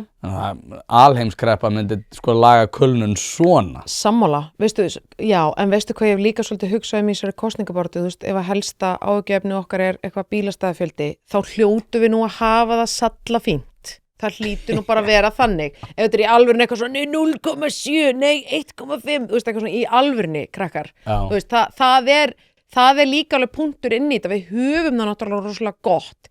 En já, það kannski gerir það verkum að við sökkum aðeins svona í stólana og verðum værukær og verðum, þú veist, kærulaus og allir bara, þú veist, geta haft það svona svakalega gott. En ég hef smá áhyggjur af þessu með næstu kynslóð Reykvíkinga að þau velja að fara eitthvað annað.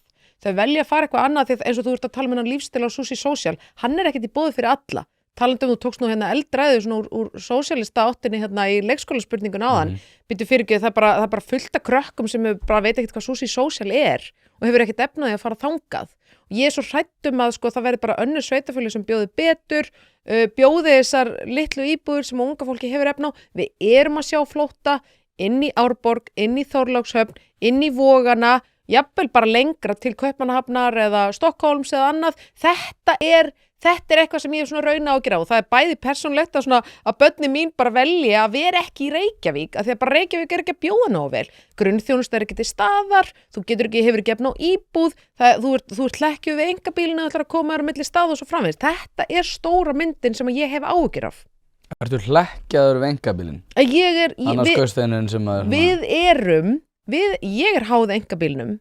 Ok, myndirðu einhvern tíma að fara að nota almenningssamgöngur? Ég kom hingað á hoppi. Já, en það er náttúrulega ekki almenningssamgöngur. Ég tek reglulega strætó. Fullu Nei. Á almenningssamgöngur? Nei. Er það nokkuð? Nei. Af hverju ættu að gera ráð fyrir aðrir gera? Við munum alltaf eiga bíl. Þú veist, maður minn er bíla óður og það er bara þannig. Við hefum 2 bíla núna. Þú vilt að aðrir breyti sinni hefðun? Ég vil að við öll höfum val. Við höfum ekki val í dag. Strætó er ekki með nógu góða þjónustu og það er ekki grunnþjónusta til staðar inn í hverfunum. Þannig að við erum bara öll í hlutastarfi sem einkabílstjórar, sko. Það er bara þannig.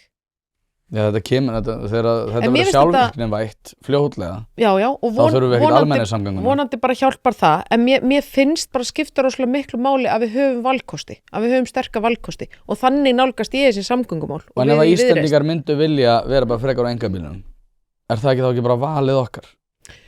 Jú, og það munu og allar spár gera ráð fyrir því að við veljum áfram einkabílinn og við viljum áfram vera í einkabílnum. Vandamáli er bara þessar brjálæðislegu raðir og umferðin og teppan að því ef allir velja áfram voru einkabílnum eins og stjúpdóttir mín, hvað gerur hún daginn sem hún fær bílpróf? Hún kaupir bíl eða einhverjum dögum seinna og það gera þetta allir krakkar eða svona flestir, það er kannski bíl sem hún er að safna fyrir en ekki íbúð. Er það ekki óþálandi að hafa þessa pírata bara eitthvað, nei, þú fær það ekki? Hvað hérna? Út af því að þau eru bara eitthvað svona, nei, það er ekkert mál að vera ekki með neitt bílastæði eða samfylkingin aðrir. Þú veist, þetta er galið. Þetta er galið og þessu ætlum við að breyta. Já. Það er þannig. Og þannig að við fáum bara að vera okkar einkabíl. Það sjáu allir. Frekar bara allt í stokk. Allt í stokk. Það kostar líka, sko. Ekki að mikið og almenningssamgöngur myndi kosta, sérstaklega til lengri tíma. En það er ekki lausn að byggja bara, alltaf 4. og 5. akrunina við Miklubrautina. Það bara að fara að taka einhver hús eignanámi og gera þetta bara svona Detroit. Nei, ef þetta væri stokk þá myndum við örugglega komast langleiðina. Ég meina, okkur er ekki að fara að fjölga á næstunni nema einhverja svona sérkennilega spár gangi eftir. En ég efast það. Ég meina, ef þetta er sett í stokk þá held ég að myndi losa það mikið að við þurftum ekki að hafa miklar áhyggjur af þessu. Og að snjallstýra líka götuljósunum. Snjallstýringin mætti fara í gang helst í dag og ég skil ekki, veistu það, þessi samgöngumáli og þessi samgöngusáttmáli, það er búið að tala þetta. Það eru 7 ár síðan það var skrifað undir fyrstu útgáfuna af samgöngusáttmálunum. Hversu lengi var talað það fyrir það? Örugglega svona 10 ár. Ég bara gef mér það með hvað við elskum að funda og vera ósammála og takast á og bladra og allt þetta. Þú veist, núna erum við þó allavega að koma með eitthvað plan. Mér finnst mjög óábyrgt að ætla að kippa því úr sambandi og búa bara til nýtt plan.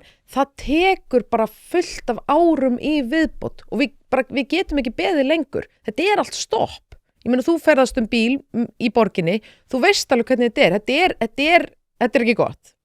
Nei, þetta er ekki frábært og eins og segi, það þarf eitthvað að gera stíl. Snjallýsingin er eitt, annað er það að hafa hverfin sterkari og bjóða þá upp á þjónustu inn í hverfunum þannig að þú sért ekki neyddur í skuttli því þú ert ekki með, það er bara miklaði skólar í kringu og þú ert að sendast borgarnar á milli. Já, algjörlega, en ég velti þess fyrir mig sko út af því að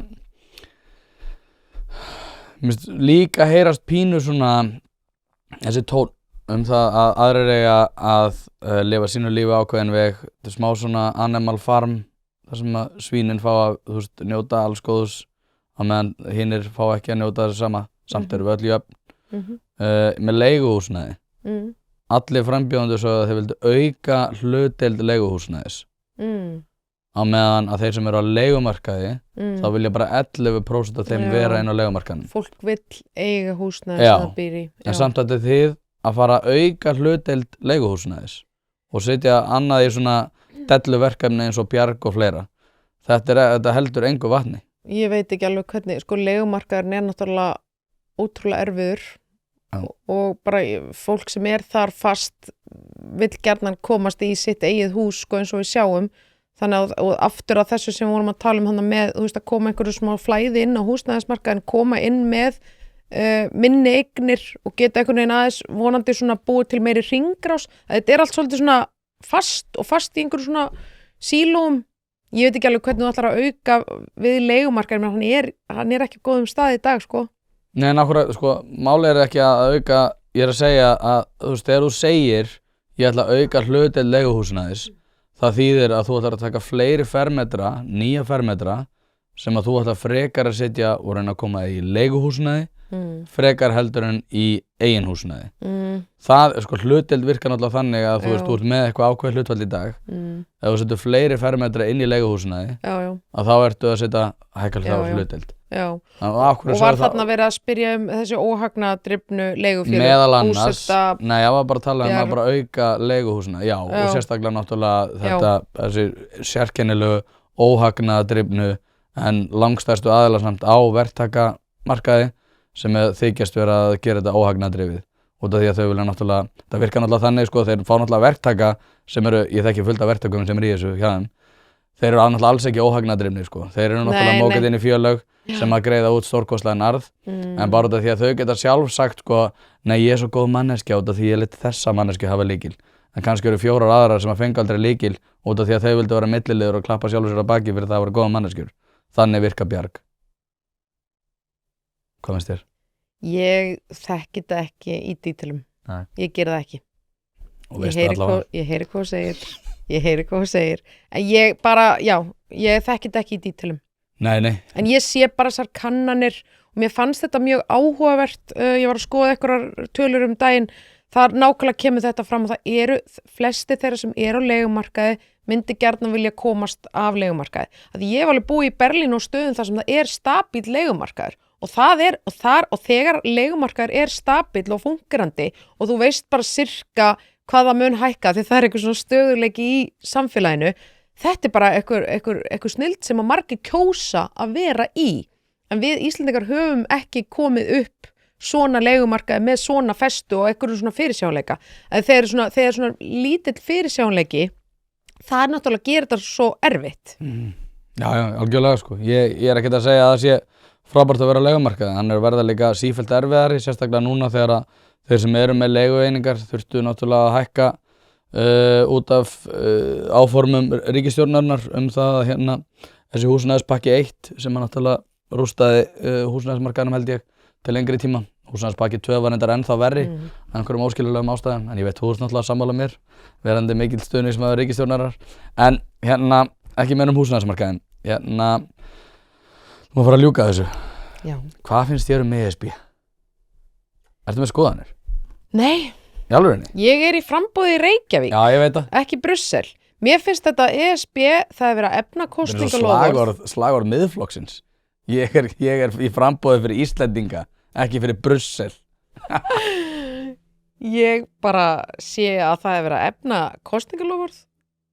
Þetta er eitthvað sem var búið að lofa þjóðinni. Mér finnst bara frábært að fólk sem er á þingi gerir það sem það segist til að gera og það er bara þannig, við kjósum þetta núna í lok ágúst, en þetta hefur ekki. Hvað ætlar þú að segja? Ég ætla að segja já, sko kík í pakkan, ég hef nú ekki endilega orðað þetta þannig að því það er ekkert, þú veist, það er ekkert eitthvað í pakkanum og þannig er samningurinn, þetta er ekki þannig, við erum að fara í samningaviðræðurnar. Þetta er ekki þannig að við fáum pakkan og skoðum eitthvað, mér líst ekki nógulega á þetta dót og sendum þetta burt. Við erum að segja já við því að fara inn í grjótharða samningaviðræður. Þannig lít ég allavega á þetta. En ekki eitthvað að kíkja á skjalið því það er ekki búið að gera þetta skjal. Já, menna það. Já. Það er enda alveg ágætt þessi narratífstjórun. Ég trúi ekki á það, sko. En... Nei, allavega svona horfir þetta mér og veistu, mér finnst líka eitt ágætt Þórarinn. Þessi ESB spurning er augljós spurning sem þarf að fara með í þjóðaratkvæðagreiðslu.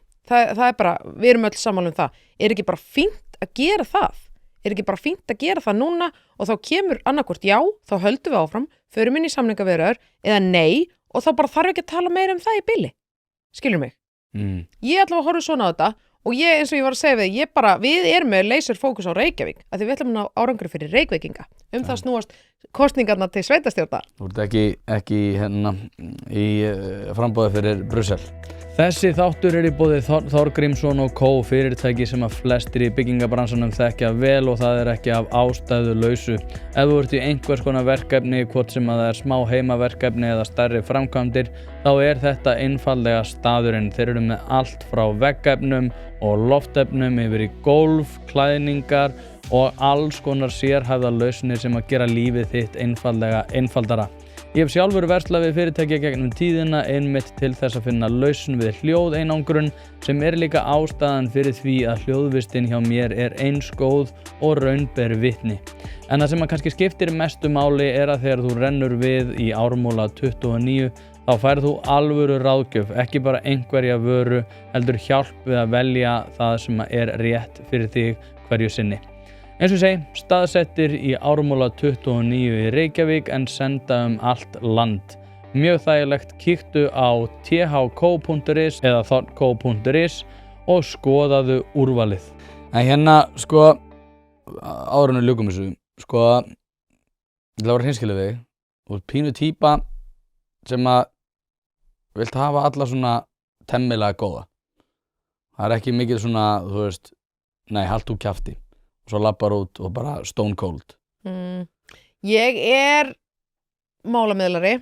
Já. Ég miðjubarn og ég í flokki sem á miðjunni. Já. Og mér finnst en ertu með svona smá þegar þú talar í upphafi, sko. Þú ætlar ekki að vera stjórnmálamaður sem að ætlar að fara eignast einhverja vini, sko. Ég reyna til að fokkin sprengja þetta kerfi, sko. Mér drullu sama hvað fólk vælir og grætur, sko. En það þannig? Ertu Thatcher í þér? Járn kona í þér? Spurði manni minn, hann myndi segja já. Sko, mér skipta mjög miklu máli. Það sem fer í taugarnar á mér við margt í opinberri umræðu hversu dónalegt fólk og hvernig fólk talar við hvort annað þó það sé, hvernig fólk bara talar saman og hversu mikil heift í því hvernig fólk talar saman við eitthvað lið sem ekki sammála. Mér skipta máli að tala við fólk af virðingu. Að því mér veist það bara, ég vil kenna börnunum mínum það og þá vil ég gera það sjálf. Það augljóst mál að Viðreisn mun þurfa að taka mjög erfiðar ákvarðanir ef við komumst inn í meirihluta í Ráðhúsi Reykjavíkur. Og það eru ákvarðanir sem allir verða ekki ánægðir með. Það bara þannig. En það verður ekki vandamál, nei, að því það eru bara miklu stærri hagsmunir í húfi. Og það þetta með einhvern veginn stóru myndina. Það þetta með traustið sem vorum að tala áðan. Það einhvern veginn að ná aftur tengingu við borgarbúana. Það að koma með meira frelsi og meiri liberalisma inn í kerfin sem borgin að stýra og borgin á að hætta að stýra og stjórnast svona rosalega mikið í fólki og það þetta með næstu kynslóð. Ef við erum að sjá það, Þórarinn, við erum að sjá það í tölum að unga fólki að fara, þá augljóslega verðum við að gera eitthvað. Og ég að bjóða mig fram til að taka þessar ákvarðanir og fara í þessi erfið mál, já. Þannig að inn í mér býr Thatcher og hana nú. I like it. Hérna, þá það Þór Grímsson spurningarnar. Ég nefnilega hef gleymt þessu með hinum, en ég þarf að fara að taka þetta aftur upp. Já. Þú sem sagt að leiðin á skrallið, náttúrulega hörku fyllir í. Og þú fara að velja á milli tveggja sem þú tekur með þér á skrallið og verður að skilja hinn eftir heima. Ok. Pétur Marteinsson eða Hildur Björns? Augljóslega teki Pétur með mér. Hildur Björnsdóttir drekkur ekki. Já, en ég meina, þú veist, þú ert að vera að hána skrallið, skilurðu. Hún að fara að falla. Já, ok, hún að fara að falla. Ég væri reyndar, já, ég til ég að verða vitna því. Hún hefur ekki bragðað deigan dropa frá því hún fættist. Nei. Þannig, ok, ég ætla að vera vitna því þegar Hildur Björnsdóttir drekkur áfengi í fyrsta skipti. Já. Ari Edvald eða Sanna Magdalena? Og þetta jamspurningin áfram. Já. Ari líka í áfengispásu. Ég ætla að taka Sönnu. Já. Ég held hún sé skemmtilegur á jamminu. Já. Drekkur hún mikið það? Veit ekki. Nei, ég veit ekki heldur. Nei. Þú kemst bara að því. Þetta er reyndar góð spurning, sko. Fólk mikið að fara á snúruna þessa dagana. Já. Eða hefur bara verið á snúrunni. Já. Kristinn Jón eða Guðmundur Ingi? Það getur náttúrulega mjög áhugavert að fara að djamma með Guðmund Inga. Já. Þú veist, hann þekkir örugglega alls konar fólk. Já. Ég ætla samt að taka Kidda. Já, Já. þekkir hann eitthvað? Kidda. Já, Ég þekki hann aðeins, já. já. Bara frábær maður. Hann kom einhvern veginn out of the blue, sko. Hann líka að koma 2 daga eða eitthvað. Já. Ég er pínu spenntur að hitta hann, sko. En bara Píratar eru bara svolítið eins og með Samfylkinguna. Komnir með bara svona fínan frambjóðanda, en bara í hræðilegum umbúðum. Það er eins og svona að fara á date eða eitthvað og það er bara svona, já, hann er þokkalega myndalegur, svo fer í bílinn hans og það var bara, skilur, notaður smokkur og eitthvað, skilur, einhver viðbjóðurinn í bílnum hans og þú bara svona, já, hvað er ég búinn að gera henn? Eitthvað lík í lestinni. Já, en Það á nú við mann Pétur okkar líka. Það er svona, það er að vera með rosa farangur er alveg, já, það er erfitt. Já, það er erfitt. Ég er að gleyma einhverjum. Hverju á eftir? Einar og Silja Sóli. Átti ég hann eftir? Já, ég ætti hann eftir. Einar og Silja Sóli. Að fara að djammi með Einar eða Silja Sóli. Já. Ég ætla að taka Einar með mér. Já, það er nú ekki skrítið. Já, Það er ekki skrítið. við erum góði vinir. Er það ekki? Jú. Hvernig þú getur unnið með honum? Já, Er það ekki það? jú, Hvernig fór á með ykkur þegar þið voruð þannig? bara mjög vel. Er það ekki? Jú, Gekk samstarfi vel? já, Auðveldur að vera aðstofamaður hennar heldur en heldur að vera með Heiðu? já. Ég var náttúrulega ekki aðstofamaður Heiðu, en Þú hefur heyrt það sama og ég, samt? Það var alltaf verið að skipta? Já, ég held hún sé á 3. núna. Já, það er ekki skrítið? Mér finnst það mjög skrítið. Og mér finnst líka bara mjög skrítið, við erum að horfa á kjörtímabili og horfa á þetta í heildinni. Það eru 3 borgarstjórar, það eru 5 eða 6 formenn borgarráðs. Það eru, þú veist, ég veit ekki hvað margir aðstofamenn borgarstjóra og í öllum ráðum og nefndun hefur bara verið hringekja í gangi síðustu 4 ár. Og þetta er held ég líka hluta vandamáluna, því hvað gerist þegar pólitíkin er í þessu stólaleik, embættismannakerfið tekur yfir. Já, ég veit það. Það tala um að Þú veist, þetta er eitt af því sem þarf að horfa rosalega vel í inn í næsta kjörtímabil. Það þarf að vera bara festa, það þarf að vera vinnufriður. Ef þú ætlar að ná einhverju verk fyrir borgarbúa, þá getur ekki verið upptekinn af því í hvað stól þú situr. Það er bara að stillis upp og halda áfram. Mér finnst það líka frábæð punktur í árið, við þurfum bara að muna af hver er í umboði hérna, sko. Já. Eins og með Ingu Sæland. Þú veist, það má ekki anda þessa kennaraforystu án þess að þau fara alveg úr límingunum, sko. Svo bara kemur hún hana, lögblind, sér ekki eins og hvað fyrir út þegar hún er með sína ræðu. Já, með hana Ég var svo ánægð með talnakerfið. Já, Ég varstu ekki ánægð? Ég er alveg sammála. Ég er bara aðeins búin að vera rugluð í þessu rauðu, grænn og þessu, sko. Og mér veist, sko, bara líka hafa þetta bara eitthvað skýrt. Þetta þarf að vera bara, akkur er ekki bara sama kerfi frá einhvern veginn byrjun skólagöngu til enda. Þau svara ekki einu sinni af hverju þetta er svona. Það er bara, já, ég menna, af hverju þarf þú að vita hver munurinn á B og B er? Ég vil bara, ef ég er að kenna barninu mínu starffræði og við eyðum 4 laugardagskvöldum í það að reyna að bæta eitthvað X og hann fer í prófur því og hann far aftur B, þá vil ég vera að fá að vita hvort að við sem að bæta okkur eða ekki, sko. Já, nákvæmlega. Ég nenni þessu rugla ekki, sko. Það er bara persónlega skýrara að hafa tölustafina. Ég segi það bara persónlega sem mamma, sko. Þú vilt náttúrulega ekki, þú talar um þetta á hann og sagðir að viljir ekki hafa þess að koma í þessum menntakerfinu, sko. Þú þurfum bara að hafa alvöru hægri menn í þessu. Ég er að djóka og sagðir það ekki. Ekki alveg svona. En Björg, við ætlum að segja þetta gott. Já. Þetta er mjög skemmtilegt. Ég er endur eitt. Hvað er með framboðsræði? Akkur er fólk að kjósa þig frekar heldur en aðra? Og ég talaði hér um það áðan. Ég fór inn í kerfið og sá með eigin hvernig ástandið er og það drífur mig áfram. Ég er smájarna af illri nauðsyn. Ef ég hefði komið inn í ráðhúsið og séð að það væri allt bara í lukkuna velstandi, þá hefði ég bara farið áfram að vinna í fjölmiðlum með að sinna mínum verkefnum á kantinum. Það er eitthvað að þarna og við í Viðreisn, okkur langar að leggja okkar mörkum til að taka til í kerfinu, taka pening út úr kerfinu, fara með aftur inn í hverfin og til fólksins. Þetta skiptir miklu máli og listanum hjá okkur, þetta er bara fólk sem hefur alvöru reynslu úr feltinu. Þú veist, 4 af 5 efstu hafa stofnað og rekið sín eigin fyrirtæki, bara mörg, bæði á Íslandi og erlendis. Þetta er svona praktískt fólk með reynslu af gólfinu, foreldrar, fyrirtækjaeigendur úr atvinnulífinu og alls konar. Þannig að þetta er svona praktísk reynsla sem við bjóðum upp á og já, við erum fara að taka erfiðar ákvarðanir. Það skiptir okkur máli að næsta kynslóð velji að búa í Reykjavík og vilji búa í Reykjavík og við þurfum að stilla aftur upp í ákveðnum málaflokkum til að svo verði. Það þarf að gera eitthvað við húsnæðismálin, við viljum halda áfram með samgöngusáttmálina því það er frelsismál að fólk geti valið sína ferðamáta og svo þarf að fara betur með skattfé. Hjartanlega sammála því.